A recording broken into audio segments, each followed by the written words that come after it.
Hello mga kasangga! Welcome to my channel, Pearl TV and Travels Vlog.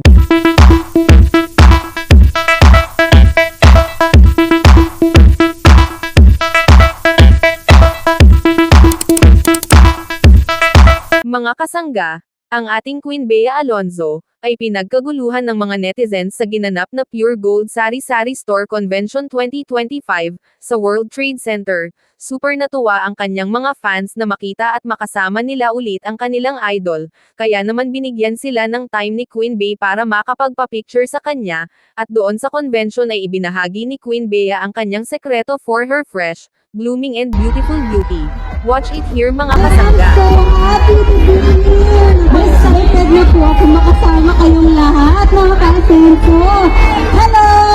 Hello! Miss Bea!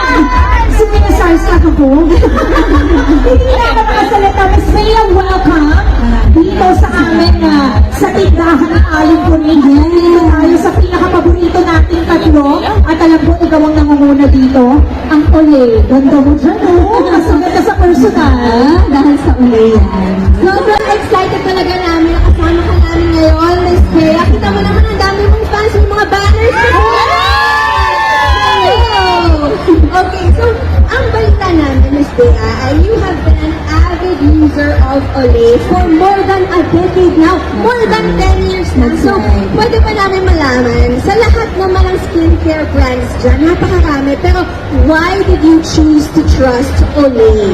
First of all, I have to say I am very happy to be back as the face of Olay. Kasi I remember mga 2012 to 2014, I was asked to represent Olay, and now I'm back. And I remember nung panahon na yun, sobrang happy ko talaga kasi Olay is one of the leading skincare brands worldwide po yan. As well, the reason why I trust them so much is because I feel like we share the same mission, that is to empower women to embrace aging beautifully. Sa inyo yung 2 steps ko, from day to night. I think sabi nandito, ready kami. Prepared ako! Wala pa ako sa punta nila. Prepared siya. Una muna, what I use in the morning, kasi in the morning, I wanna feel, or I wanna look my most beautiful. Before I start my day, I use Olay Collagen. I use this as my moisturizer kasi what it does, it firms up my skin, it tightens my skin, tsaka nagiging parang plump siya. So mukhang fresh na fresh ka talaga in the morning. So this is what I use after cleansing my face. And then after this, I use SPF 13. Especially ngayon napakainit ko, before stepping out in the sun, dapat talaga nagsa-sunblock kayo kasi yun talaga yung nagpa-prevent ng aging.